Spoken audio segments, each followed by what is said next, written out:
khawatir berubah lagi gitu. Itu sih yang saya coba melihat potensialnya. Kalau saran aku nggak apa-apa, nanti kumpul lagi aja kita bisa nanti kita atur waktunya di luar jam kerja ya kira-kira jam 4, tapi ya dalam waktu minggu ini gimana Mas Agus? Boleh sih Mbak, saya koordinasi dulu sama Mas Doni, bisanya hari ini atau besok. Nanti kalau besok kita atur waktunya setelah jam 4 kan mungkin Mbak. Oke, siap. Sayang soalnya Mas Andre juga waktunya padat banget. Kita baru hanya berapa gugus tuh? Baru 8 ya, masih kurang lagi kan ada 21 gugus. Masih sampai dengan Jumat depan untuk kita Jumat ini masih lanjut coaching lagi. Nanti habis istirahat juga kita ada coaching lagi. Oke, dari Jambi Merang mau lanjut lagi atau gimana tadi Mas Andre? Sudah ya? Boleh, mungkin saya lanjut ke Jambi Merang aja sampelnya, nanti yang justru yang OSES yang ngikutin nih, ngikutin yang Jambi Merang. Silakan ngikutin ya, gantian ya. Biar ada sampelnya kan enak ya, kalau memberikan contoh ada sampelnya enak. Gimana, saya kembalikan ke Dewul aja nih. Silakan Mbak Dewul untuk dilanjut lagi. Gugus Jambi Merang, Dr. Strain. Iya Bu, ya. Ya, monggo dilanjut dengan Mas Andreas. Berarti kita mulai di langkah 2 ya? Baik. Ya betul, langkah 2 biar buat contoh untuk skit. Baik. Semangat Pak Rudi. Ini karena kebetulan di lapangan nih udah dekat jam istirahat nih, jadi udah pada berkurang di kantor nih. Tapi nggak apa-apa, saya masih di standby. Saya share screen sudah sampai. Iya, mungkin diperbesar Pak sedikit Pak. Oke. Kita lanjut dengan slide ke selanjutnya. Langkah 2, faktor penyebab dominan. Dari faktor penyebab dominan ini saya hanya menampilkan tabel dari Fishbone ya. Tapi Fishbone-nya kebetulan nggak saya tampilkan karena itu tadi space presentasinya jadi tumpuk-tumpukan gitu lah. Cuman kalau memang ya boleh Pak, langsung aja Pak ya. Saya kasih saran Pak ya. Boleh ya, usulan ya. Nanti yang diidentifikasi faktor penyebab. Baik Pak. Ini juga risalahnya juga udah di delete ya contohnya ya. Padahal harusnya judulnya langkah 2 itu adalah identifikasi faktor penyebab ya. Oke, dan korelasi ya. Iya Pak. Cuman nggak ada tulisan korelasinya ya. Korelasi itu ada di sebelahnya, makanya saya agak bingung kalau udah dirubah-rubah begini nih. Nanti tolong ikuti template Pak ya, ikuti template. Oke, Pak. Nah, itu judulnya adalah identifikasi faktor penyebab. Hanya itu judulnya, maka yang ditampilkan adalah fishbone-nya. Oke. Fishbone-nya. Ini saya share screen aja deh.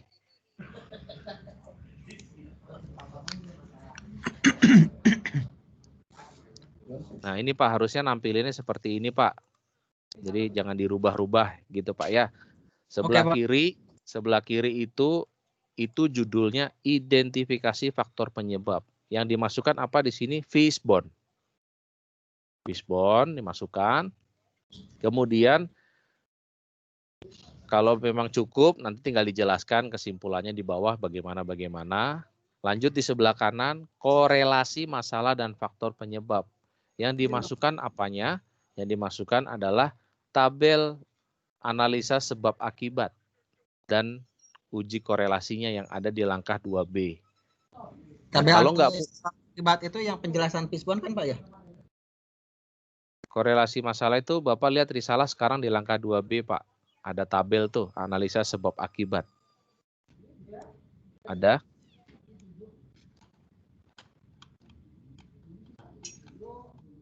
Yang ini kan?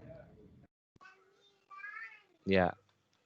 Ada kan di situ Pak, analisa sebab akibat, uji korelasi dan uji lapangan. Ada Pak ya, judulnya itu ya, betul ya? Nah betul, itu Pak. Ditaruh di sini. Kalau nggak muat, tolong disimpulkan. Misalnya cara nyimpulinnya gini. Faktor material apa? Titik-titik gitu ya. Sesuai data lapangannya bagaimana, korelasinya ya atau tidak, misalnya gitu. Nanti setelah dijelaskan semua, mesin, material, metode, dan lingkungan, baru detail data terlampir. Kita lampirkan tabelnya itu. Begitu. Kira-kira muat Jadi nggak? ini berarti yang ditampilkan di slide itu hanya penjelasan aja ya, untuk rincian tabel ataupun fishbone boleh dilampirkan aja ya. Betul, tapi fishbone-nya harus muncul ya Pak ya, di crop ya. Oh, oke Pak. Ya, oke. Kecuali kalau memang muat ditempel. Di bawahnya penentuan penyebab dominan. Itu yang dimunculkan adalah grafik Pareto. Oke Pak. Kalau FMEA-nya muat, boleh tempel. Kalau FMEA-nya nggak muat, tolong dikasih kesimpulan keterangan. Setiap apapun yang mau kita lampirkan, dikasih keterangannya. Gitu Pak. Oke Pak. FMEA di aspek apa, berapa persentase Paretonya, detail data terlampir, selalu begitu. Baik Pak. Oke. Silakan kalau mau ditunjukkan langkah 2-nya tadi.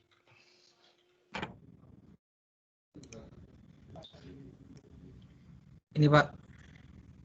Memang ada kami kesalahan ini di sini. Nanti untuk ini kita pisahkan korelasinya nih, judulnya nanti. Kita pisahkan dengan judul terpisah. Ya, jadi ikuti format standar Pak ya, jangan dirubah-rubah format standarnya. Judulnya Baik, maupun Pak. kolom-kolomnya. Khawatir ada yang miss dan lepas dia pemaknaan penjuriannya nanti. Saya titip itu aja mungkin untuk coach-nya juga nih nanti. Coach-nya Jamie Merang. Baik, Pak, baik. Oke. Kemudian lanjut. Untuk penentuan penyebab dominan sudah betul Pak ya, kita tampilkan FMEA dan Pareto Pak ya. Ya, bisa. Ini udah cukup bagus nih, muat nih kalau ditampilkan. Tapi yang nggak ada justru di sini korelasi masalah dan faktor penyebab nggak muncul di sini. Harusnya kan judulnya 3. Ya, judulnya 3 harusnya langkah 2 ini. Betul Pak. Ya, tolong disesuaikan. Yang fishbone-nya memang nggak muncul Pak. Iya. Baik Pak. Oke, lanjut langkah 3 ya. Oke Pak, lanjut di langkah 3. Solusi terpilih. Jadi dari diagram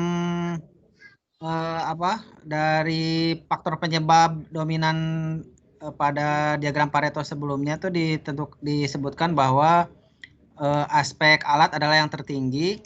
Kemudian kami memberikan alternatif solusi terpilih, yaitu yang tidak memasang redundant dust filter. Kemudian nomor 2 adalah melakukan modifikasi bypass dengan memasang strainer. Kemudian yang ketiga menggunakan jalur bypass tanpa modifikasi strainer. Kemudian kami bandingkan ketiga alternatif solusi tadi dan kami menentukan memilih hasil bahwa modifikasi bypass line dengan memasang strainer ini memiliki keunggulan biaya yang murah, durasi pemasangan yang sebentar, kemudian impact terhadap prosesnya rendah. Kemudian jadi ini yang dipilih Pak, yang kami tampilkan tabel perbandingan ini Pak.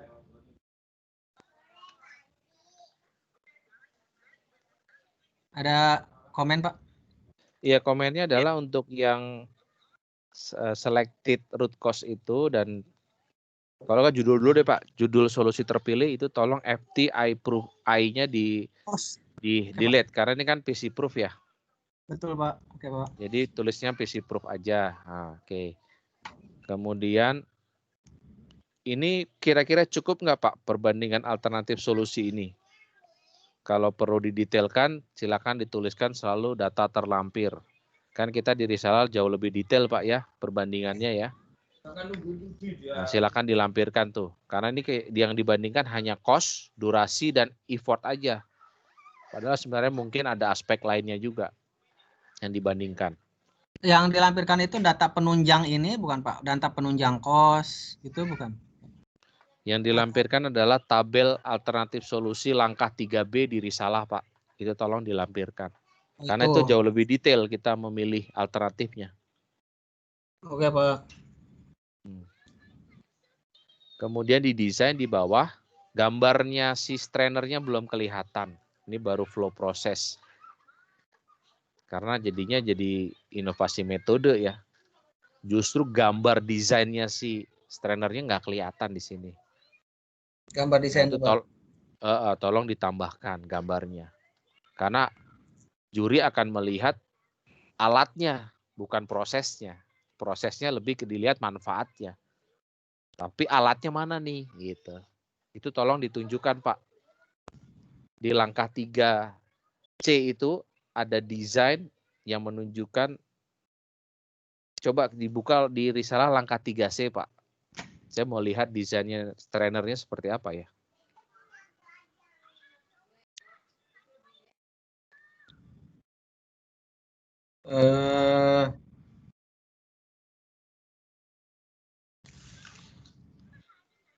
Ada nggak ya? Kok nggak ada ya? Ada di Pak.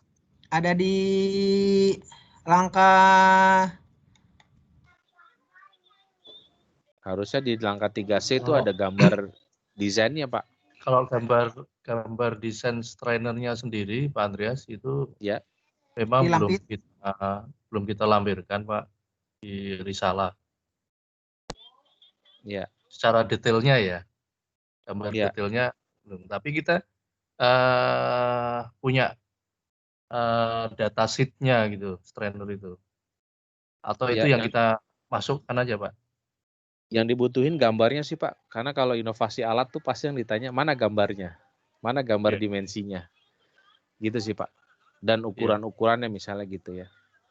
Ada sih Pak, di kita ada ininya. Nanti kita itu yang maksudnya yang kita tampilkan di situ Pak ya?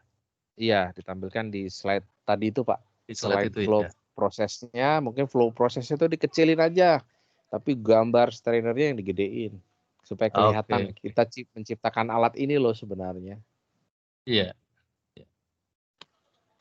Oke Pak, Oke. Nanti kita coba ini.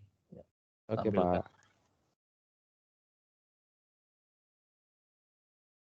Lanjut. Oke Pak.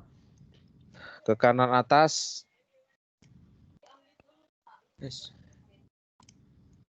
Penjelasan singkat solusi terpilih. Dr. Strange merupakan konsep sederhana namun mampu memberikan solusi pada saat das filter memerlukan penggantian elemen filter tanpa menghentikan proses produksi dan dapat mempertahankan produksi gas tanpa kehilangan produksi. Nah, tambahkan dimensinya Pak. Inovasi alat ini dengan ukuran berapa, dengan dimensi seperti apa gitu Pak ya. Dengan panjang lebar tingginya berapa. Nah, aspek teknisnya itu harus terjelaskan Pak, karena kita alat nih. Kalau tadi yang dijelaskan adalah dari sisi manfaatnya. Tapi dari sisi desain, engineering atau teknisnya belum kebaca gitu ya. Gitu Pak. Dan tambahkan juga di kalimat terakhirnya adalah keunggulannya apa, keunikannya apa dibandingkan strainer yang pada umumnya. Itulah yang kita sebut sebagai penjelasan singkat solusi terpilih.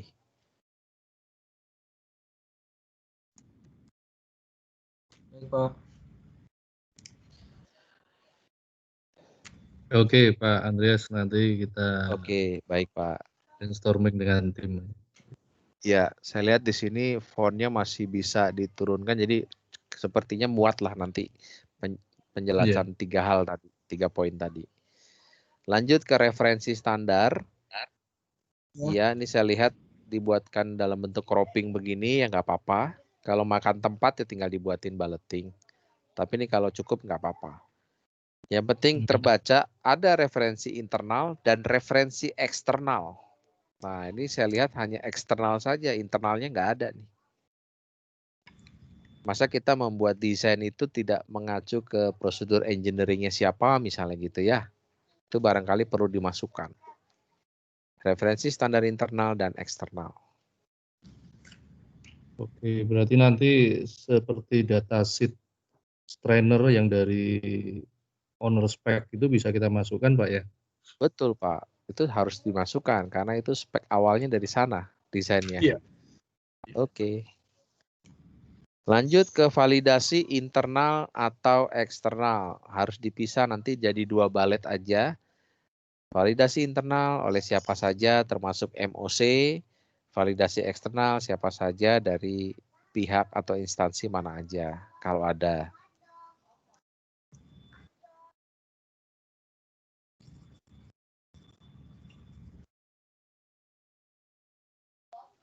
Baik, Pak. Oke. Kalau fabrikasinya inovasi Dr. Strain ini yang melakukan siapa ya? Kita sendiri atau kontraktor ya? Kontraktor Pak Andreas, jadi kita ada O&M kontrak service, itu yang melakukan Pak. Mereka berhak ya nggak memvalidasi desain kita sebagai expert? Atau sebenarnya expertnya di kita? Mereka tinggal eksekusi, atau gimana Pak? Betul. Dia sebagai istilahnya kita desainernya, kemudian mereka yang melakukan sebagai eksekutornya mereka Pak untuk fabrikasinya. Tapi semua under supervisi dari BAI JM. Iya. Yang memvalidasi desainnya mereka atau kita Pak? Ya kira-kira kalau mereka kita libatkan sebagai apa untuk validasi eksternal bisa nggak Pak ya? Karena ini Pak proses di kami itu di BAIJM itu dalam satu proyek atau katakanlah mini project itu Pak ya, mereka akan mendevelop MC package atau mechanical completion package lengkap. Kemudian mereka juga akan meng-issue ini Pak, WCC, jadi Work Completion Certificate. Itu kira-kira bisa kita masukkan ke dalam validasi eksternal nggak Pak ya? Iya, WCC itu yang tanda tangan siapa Pak, kalau boleh tahu? WCC itu dari pihak mereka sebagai eksekutornya, dan kita juga tanda tangan juga Pak, dari BAIJM. Oh ya sudah Pak, kita sebutkan aja PT-nya itu Pak, bahwa WCC itu sebagai proses final gate review lah ibaratnya gitu Pak ya, atau completion certificate kan itu bagian dari final gate review sebenarnya. Menurut saya masukkan saja Pak, PT apa gitu sebagai WCC tadi Pak. WCC ya, nanti ada WCC-nya juga kok Pak. Kita ada evidence package-nya juga ada Pak. Nah, kalau kita masukkan WCC-nya itu dari pihak mereka, berarti validasi desainnya harus dari pihak kita, Pak. Kalau WCC itu kan dari sisi completion-nya, completion installation-nya gitu, Pak ya. Betul. Tapi validasi desainnya harus dari internal kita, jangan sampai lepas nih, Pak. Karena khawatir nanti validasi desainnya juga ada di kontraktor. Nah, ini berarti kan inovasinya mereka. Gitu, Pak, cara nampilinnya mungkin. Iya. Oke. Jadi validasi desain dilakukan oleh fungsi apa gitu ya, dengan dokumen apa dalam kurung buktinya. Validasi eksternal untuk project completion-nya atau mungkin installation completion certificate-nya itu dari PT apa Bapak sebutkan. Nah, itu lebih kuat jadinya, Pak. Iya. Oke, baik Pak Andreas. Oke, Pak. Oke, noted, lanjut. Lanjut ke slide selanjutnya, yaitu di langkah 4 rencana perbaikan. Kami tampilkan S-curve untuk rencana perbaikan. Ya. Ada ini Pak, rencana anggarannya ada di kolom S-curve-nya. Saya lihat belum ada, masih durasi dan bobot ya. Iya. Tolong di-insert Pak nanti rencana biayanya biar sama dengan standar template formatnya nih. Oke.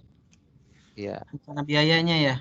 Ya, rencana biayanya. Karena di bawahnya tabel ini harus dijelaskan rencana biaya itu mengacu ke WPNB, cost centernya siapa, fungsi apa, tahun berapa. Karena setiap inovasi itu pasti ada biayanya. Gitu, Pak. Itu maksudnya. Baik, Pak. Baik. Oke. Baik. Kemudian kami tambahkan juga predicted value creation. Nah, ini karena tadi dirubah, Pak ya. Ya, oke Pak. Predictednya yang depan dirubah, tolong ini nanti disamakan, Pak, disesuaikan aja. Tadi kan dirubah ya, jadi nambah kalau nggak salah. Sama ada beberapa yang salah kamar ya, yang cost ketuker di delivery, di quality. Nah, tolong tinggal disamakan aja, Pak. Kita nggak usah bahas, mungkin tinggal disamain dulu. Nanti kalau udah selesai semua baru email ke saya review, saya feedback. Gitu, Pak ya. Karena kasihan juga. Kasihan udah mau jam 12 nanti nggak kebahas semua nanti. Baik, Pak, baik. Oke, lanjut. Nanti di sebelahnya ada MOC ya, sudah ya, itu dokumen MOC, Pak ya. Betul. Oke, clear. Clear, cakep, Pak. Lengkap dah. Lanjut langkah 5 sekarang. Untuk langkah 5 kami tampilkan pelaksanaan perbaikan. Di sini kami sampaikan S-curve, rencana dan realisasi. Baik, tinggal nanti ditambahkan kolom realisasi biaya ya, Pak ya. Tambahkan realisasi biaya juga, Pak. Oke.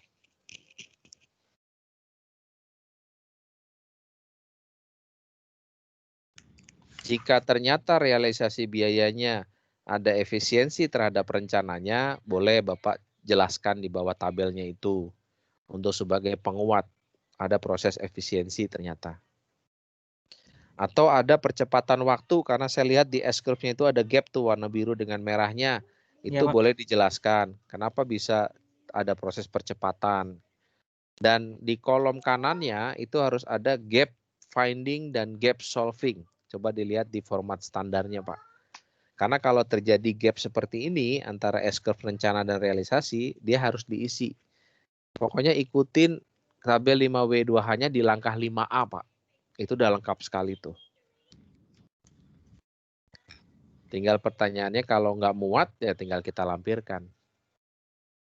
Oke, Pak. Iya. Lanjut di kolom kanan itu saya lihat ada tren data, itu data monitoring atau data apa ya, Pak ya? Data monitoring ini, Pak, pada saat Dr. Strange dipasang. Baik, kalau gitu dikasih judul, Pak, tabel itu grafik itu di atasnya bukti monitoring selama periode berapa lama dari bulan apa sampai bulan apa. Kasih judul ya, Pak ya. Baik, Pak. Misal, jadi bukti monitoring periode bulan apa sampai berapa. Terus karena monitoringnya sudah ada, maka di bawah tabel 5W2H harus ada penjelasan trial and error-nya dilakukan berapa kali. Uji penyimpangannya ternyata ada parameter apa yang menyimpang dari errornya si trial. Dan terakhir adalah QA/QC. Dibuktikan dengan apa? Tadi salah satunya WCC, QA/QC-nya. Dan cari dokumen lain atau proses lain. Karena monitoringnya sudah ada nih, sudah bagus. Jadi yang belum ada, saya ulangi, Pak. Trial and error, uji penyimpangan, atau aspek errornya di mana, jelasin. Dan QA/QC. Baik, Pak. Masih di langkah 5, Pak, itu, Pak ya? Iya, masih di langkah 5 di bawah tabel 5W2H ini, Pak. Bapak bisa ada space, ini bisa masuk nih. Kalau penjelasannya panjang, silakan dilampirkan. Yang penting ada kata kuncinya yang bisa juri pahami dulu. Oh, trial error ada, misalnya gitu ya. Nanti tinggal dia lihat lampirannya. Oke. Baik. Kami lanjutkan ke slide selanjutnya. Langkah 6. Evaluasi. Jadi kami membandingkan sebelum dan sesudah Dr. Strange dipasang dengan menyajikan diagram Pareto. Pada diagram ini saya zoom dulu. Pada diagram ini terlihat bahwa faktor penyebab dominan mampu kami hilangkan dan turun sebanyak 83,53%. Gitu Pak. Oke. Kalau boleh saran Pak, kita jadiin 2 slide aja kali ya. Slide pertama itu berisi Pareto, ini sudah bagus, ada Pareto sebelum sesudah. Kemudian ada tren ya, tren sebelum dan sesudah. Tambahkan satu lagi risk inherent dan risk residual Pak. Di risalah rangka 6 kita ada tuh. Nanti value creation judul ini di slide selanjutnya supaya terpisah. Value creation yang ini Pak maksudnya? Ya, itu nanti di slide yang kedua, slide selanjutnya. Slide terpisah lah maksudnya gitu. Di split Pak ya? Di split ya. Oke Pak. Nah nanti di bawahnya, nanti pancamutunya disamakan lagi Pak ya sama prediktif pancamutu tadi. Dan ringkasan risalah kan kita rubah semua tuh tadi. Untuk kolom target sama realisasi tolong disesuaikan isinya. Kemudian ditambahkan satu kolom kesimpulan hasil judul kolomnya.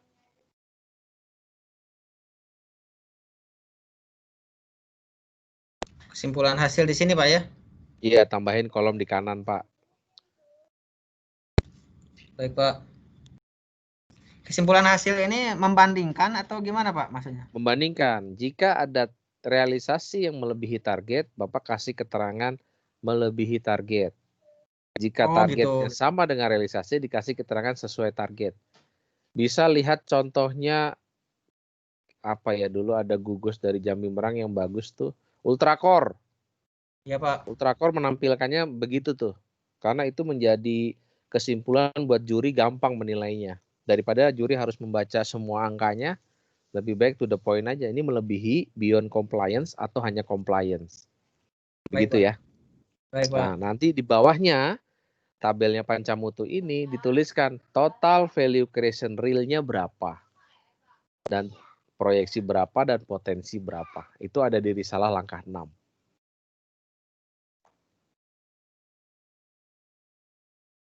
Jadi total value creation-nya tolong disebutkan.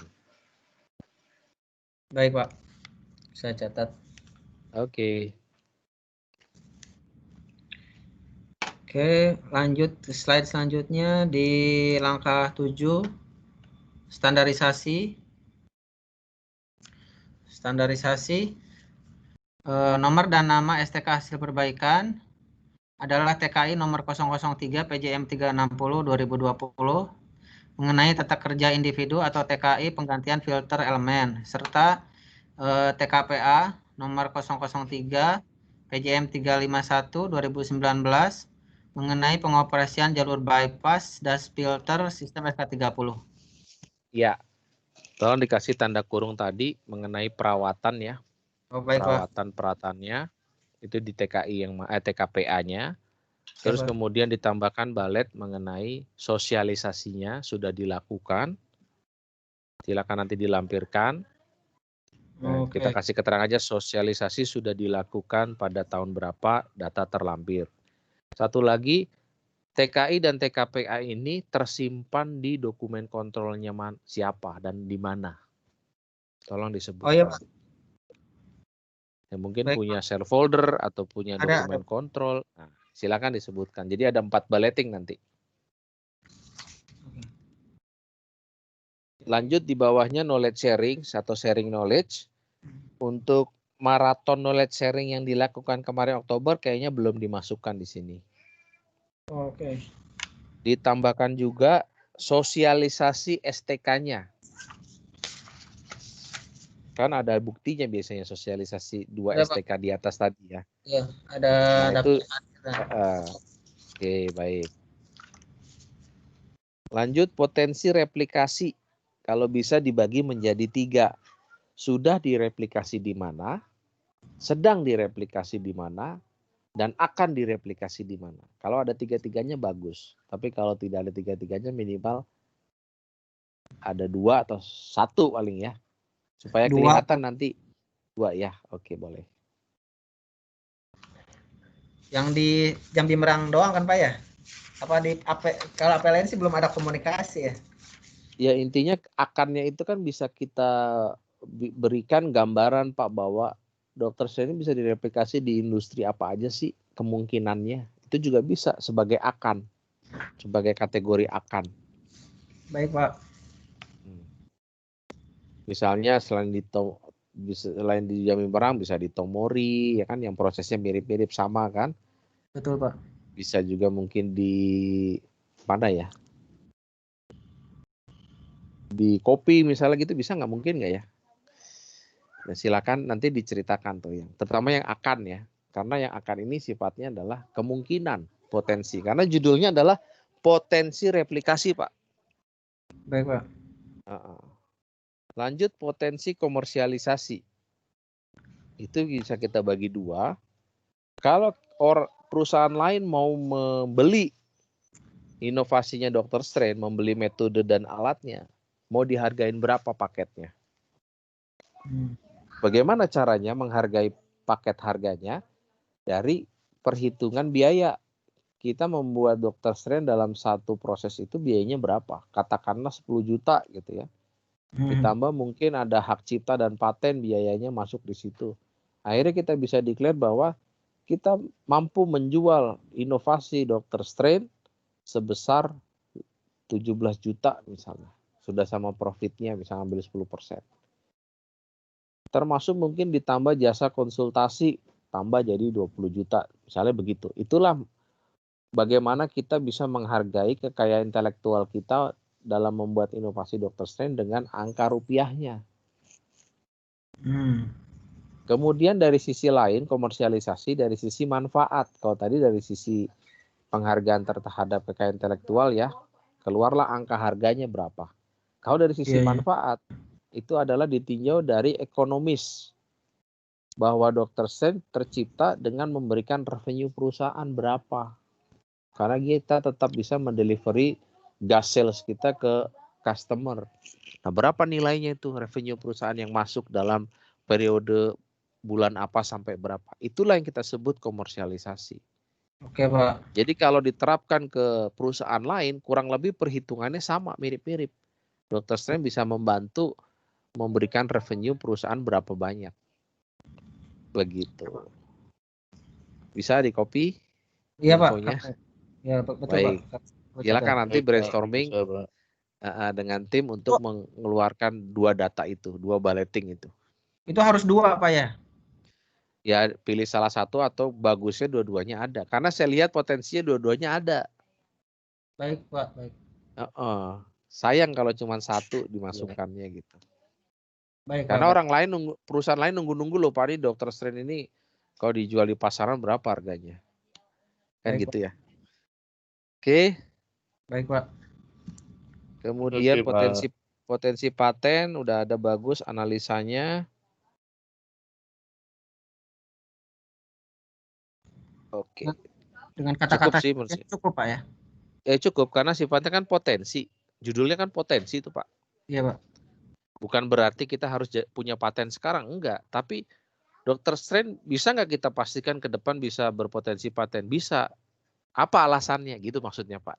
Jadi tolong diisi alasannya kenapa. Oh karena kita punya analisa cost and benefitnya begini nih. Ya nggak apa-apa. Berarti kita meninjau potensi patennya dari cost and benefit analysis. Ya nggak apa-apa Pak. Sah-sah aja. Ada yang melakukan, kenapa dia harus bisa dilakukan potensi paten? Karena memang replikasinya bisa sangat luas. Nah, bisa juga begitu. Silakan nanti Bapak tentukan. Kenapa dia harus bisa dipatenkan? Gitu ya Pak ya. Oke. K7 sudah, tinggal langkah 8. Karena kami PC Pro, ini kan untuk FTP. Perlu. Delete Pak, yang ini delete aja. Oke, baik Pak. Kita hanya mengerjakan langkah 8-nya kesimpulan dan rencana selanjutnya. Itu ada di slide yang saya kirim. Nah, seperti ini betul. Bagusnya itu kalau kesimpulan pakai bulleting aja Pak, biar informatif Pak. Ya, Pak. Misalnya keberhasilan PC Proof Dr. Strange sebagai berikut. 1 apa misalnya?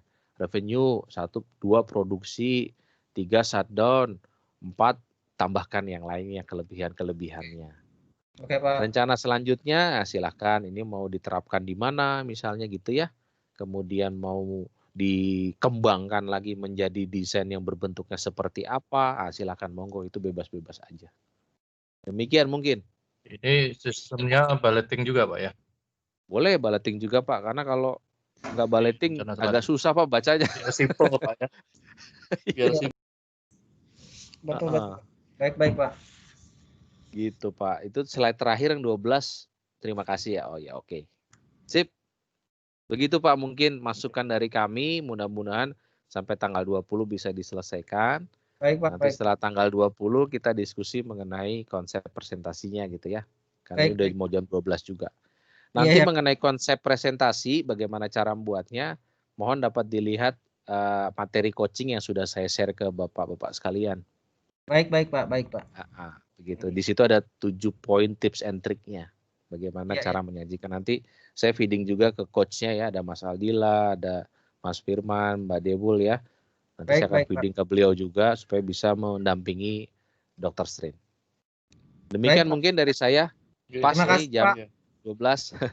Terima kasih Pak Andreas. Ya, terima kasih Pak Andreas. Terima kasih Pak Rudi, Pak Rahadi. Nanti kalau ada bingung-bingung boleh di WhatsApp grup juga boleh. Makasih Pak Andreas, makasih. Ya, saya kembalikan ke Dewul atau Mbak Duma, silakan. Ke Mbak Duma mungkin ya. Terima kasih sebelumnya Mas Andreas. Sama. Nyelip-nyelip sana sini. Nggak apa-apa, namanya juga coaching. Baik, terima kasih Mas Andreas atas waktunya. Terima kasih gugus Dr. Strain dan Skit. Tetap semangat ya, harus semangat karena ini kita tinggal beberapa minggu lagi akan menghadapi UIA. Semoga minimal kita bisa mendapatkan hasil yang terbaik ya, karena gugus PHE juga kan paling banyak. Semoga bisa meraih best of the best. Salah satunya ada yang the best FT proof, the best VC proof. Jadi harus semangat. Nanti untuk gugus kit akan kita reschedule ya. Kalau bisa nggak, nanti saya tanya sama Mas Andres apakah memang bisa di luar jam kerja, karena memang gugusnya sibuk semua kata Mas Agus ya. Sibuk ya. Apa namanya. Mungkin ini Mbak Duma. Ya gimana Mas? Masukan Mbak Duma mungkin dicari waktu untuk skit yang bisa kumpul semua. Itu di hari apa yang loadnya kita juga nggak penuh ya, mungkin di hari Kamis besok ya. Kalau Jumat saya pikir penuh ya, karena saya pun juga ada briefing juri juga ya besok. Ya boleh dicarikan waktu. Ya oke. Kalau memang besok jam 4 Mas Doni dan tim tadi Mas Agus info bisa, silakan Mas Agus dibuat jadwal meetingnya, MS Team-nya, dan dipastikan semua gugusnya hadir ya. Kalau di luar jam kerja kan insya Allah semuanya bisa fokus ya, karena memang kita perlu revisi risalahnya karena inovasinya bagus nih si Skit nih, jangan sampai tadi seperti diinfokan, jangan sampai nilainya turun, minimal harus naik dan lebih daripada forum kita yang kemarin. Ya, ada tambahan Mas Agus? Cukup nih Mbak. Nanti saya akan kirimkan tuh jadwal coaching besok. Siap, jadi besok nggak overview lagi, langsung to the point, kita langsung bahas ke risalahnya ya. Baik, tolong diperbaiki juga yang dari awal-awal yang tadi seperti yang diinfokan sama Mas Andreas. Baik, terima kasih semuanya, selamat istirahat, Gugus. Terima kasih juga Pak Agus, mohon supportnya, kemudian Mbak Dewul dan tim, Mas Andreas, Mbak Ade, Mas Indra, dan lain sebagainya. Oke, selamat siang. Assalamualaikum warahmatullahi wabarakatuh. Waalaikumsalam, makasih Mbak Duma. Ya, semuanya. Iya, boleh. Jadi silakan. Ini kan gugusnya Dr. Strain mau aku usahain untuk hak cipta sama hak paten. Cuman kayaknya kalau untuk tanggal 20 ini nggak kekejar, tapi insya Allah di tanggal 1 udah keluar pendaftaran sama apa namanya satunya, pendaftaran sama ciptanya. Itu boleh nggak ya di risalah? Ya, jadi gini aja. Dituliskan, tulisan adalah sedang proses hak cipta dan paten. Oh ya, oke. Nanti berarti nanti di slide presentasi waktu kita presentasi kita sebutkan mendapatkan hak cipta dan paten, nomor register gitu. Gitu ya. Iya, berarti beda ya di yang di-upload sama yang presentasi. Ya, sebenarnya juga sama, mungkin seperti itu Mas Andreas. Oke, Mas Agus, siap. Baik. Udah. Masuk ke dalam, jangan lupa masuk ke dalam websitenya Dirjen Haki ya, masuk ke dalam, kemudian dibuka websitenya, diinput sendiri aja, masukin judul inovasinya dan lain-lain. Nanti dari sana juga ada keluar form. Nah, nanti baru keluar nomor registrasi. Bisa di screenshot ya Mas Andreas ya, bukti bahwa kita sudah masuk ke dalam website itu ya Mas Andreas, untuk bukti lampiran ya Mas. Iya, bisa. Ya. Tapi saya udah pernah nyobain, Mbak Duma nggak bisa ya kalau yang orang biasa, harus konsultan. Harus yang masukinnya harus konsultan. Oke, Iya, nanti Mbak. aku coba kasih nomornya Ibu Las ini ya, Ibu Lastami ya, ke Mas Lastami Agus apa? ya. Ibu Agustia? Boleh, Ibu Agustia juga lebih, dia stafnya Bu Lastami. Bu Lastami agak delay sih dia kalau jawab WA. Iya, konsultan lebih cepat biasanya. Iya, kalau saya udah pernah nyobain Mas Andre, cuman kalau pribadi nggak bisa masuk, harus konsultan kayaknya. Iya, biasa permainan. Tapi Hana beruntung tuh, si Hana bisa dia. Mungkin untung-untungan juga kali ya. Oke. Baik. Terima kasih Mbak Duma, Mas Andre. Sama-sama, Duma. makasih semua. Ya udah. Semangat Dokter Terima Stren. Terima kasih. Yo, Oke, Assalamualaikum. terima kasih. Selamat siang. Assalamualaikum warahmatullahi wabarakatuh.